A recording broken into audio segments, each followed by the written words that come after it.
Një grup fëmijësh rikthyen traditën ndërshekujt të kësaj zone, atë të lajmërimit dhe ardhjes së Krishtlindjes.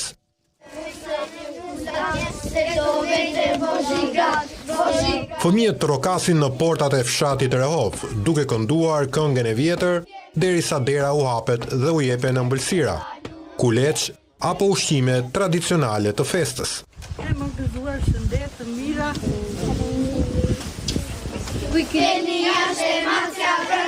Rikthimi i kësaj tradite përveç fëmijëve ka kënaqur edhe banorët e Rehovës, të cilët kujtojnë me nostalgji kohën kur ka qenë vetë fëmijë. Kemi dalë kur kemi qenë të vogla me çupa me djem. Në çdo shtëpi kishim një xhole, i thosnin me që u pinin djemtë, dhe në çdo shtëpi vinin, kush jepte fruta, kush jepte një biskotë, kulaçe bënin. Unë jam çup fshati këtu. Dhe e kujtoj me shumë nostalgji këtë. Se ishim të tërë shumë fëmijë këtu, edhe kjo mallaton kishte çupa dhe djem jashtë mase. Kolindrat janë një festë pagane popullore, edhe është festa më e vjetër që festohet në fshat.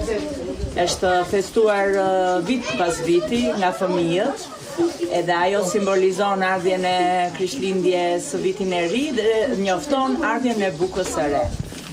Organizime të tilla synojnë të rikthejnë në vendlindje rinin dhe të ndalojnë sadopak edhe shpopullimin. Po mbet dëshira, po mbet tradita nga brezi i ri. Dhe ne duam që me këtë festë të sot të arrijmë që këtu të vinë të gjithë fëmijët që kanë emigruar dhe ta festojnë, sepse kjo është një festë e bukur që na bashkon, ajo përcjell mirësi, takohen me njëri tjetrin, është një festë shumë e bukur.